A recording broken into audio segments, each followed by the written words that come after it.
So today I want to talk about resistance, and in particular how it relates to something that we've all experienced at some point in our lives, and that is codependency, or the idea of codependency.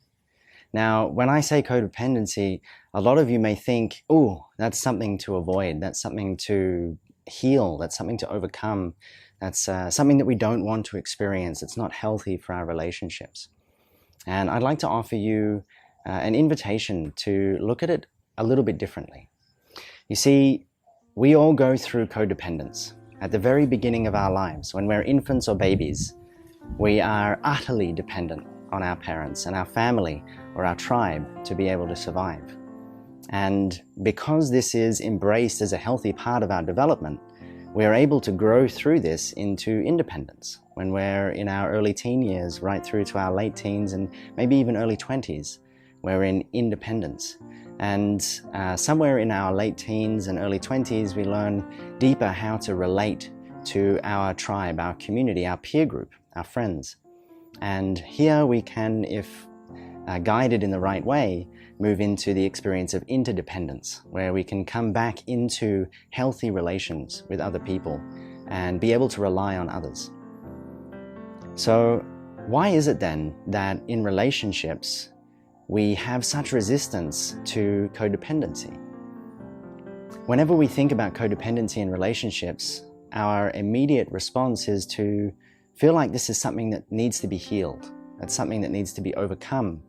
If our partner comes to us and is exhibiting codependent behaviors, we may put our barriers up, we may put our walls up and say, this is not a healthy behavior, this is not something that I want to engage with.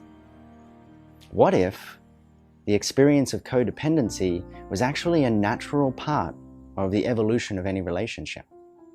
I mean, think about it. When you first fall in love with somebody and you feel that immense upswell of love and affection and passion and desire, you are immensely connected with that person. So close. And after the first few months, as the emotions of that fresh relationship, the newness of that experience begin to subside, we're left with a clear experience of being very enmeshed with someone, being very close.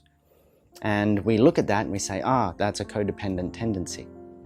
Maybe we even look back on the first few months of the relationship that we've been in and begin to see it through a negative filter because we've identified it as being codependent. See, I believe the truth is that codependency is a critical first step in any relationship, in any developmental experience that we have in relationship.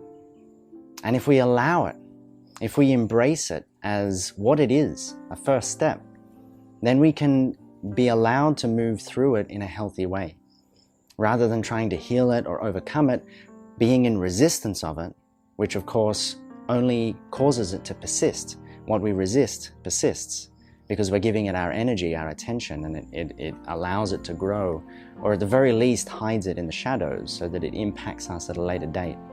What if instead of doing that, we allowed it to be a part of our experience? We would recognize it as, in fact, a beautiful beginning to an amazing relationship. And that then our relationship could continue to grow and evolve through codependency into independence, and then back into interdependence, just as we did when we were children. The idea that codependency and independency are opposites and that they're somehow oppositional leads to fear. And if we can instead see them as two sides of the same thing, that they are in fact just separate by degree on the same scale, then we can allow that experience and grow through it in a healthy way, rather than trying to resist it. The idea that opposites are in fact two sides of the same thing is the pathway to unconditional love.